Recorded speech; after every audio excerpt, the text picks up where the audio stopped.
Major league সকারে এক রুদ্ধশ্বাস football নাটকের সাক্ষী হল বিশ্ব।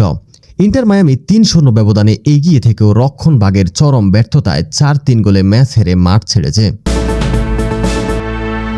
অরল্যান্ডো সিটির এই অবিশ্বাস্য প্রত্যাবর্তনের নায়ক ছিলেন আর্জেন্টাইন মিডফিল্ডার মার্টিন ওজেদা, যার দুর্দান্ত হেডটিকে মায়ামির মুঠো থেকে জয় ছিনিয়ে নেয় অরল্যান্ডো।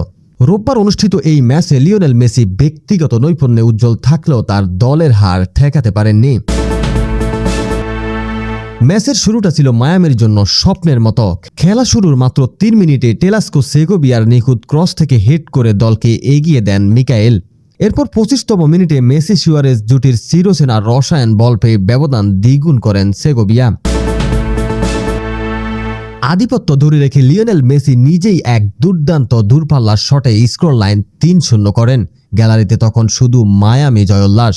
তবে প্রথমার্ধ শেষের ঠিক আগেই ওজেদার এক গোল অরল্যান্ডো শিবিরে মরা গাঙ্গে জোয়ার আনে। দ্বিতীয়ার্ধে বদলে যায় পুরো দৃশ্যপট। মায়ামির মাঝমাঠের নিয়ন্ত্রণ হারিয়ে ফেললে একের পর এক আক্রমণ শানাতে থাকে অরল্যান্ডো। মায়ামির রক্ষণভাগের দুর্বলতাকে পুঁজি করে ওজেদা আরও ২টি গোল করে নিজের হ্যাটট্রিক পূর্ণ করেন এবং ম্যাচ ৩-৩ সমতায় ফেরান।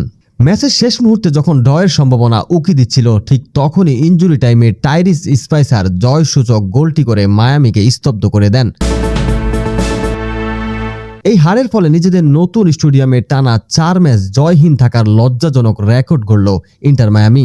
সেই সাথে ডার্বি জয়ের সুবর্ণ সুযোগও হাতছাড়া করল মেসি সুয়ারেজরা।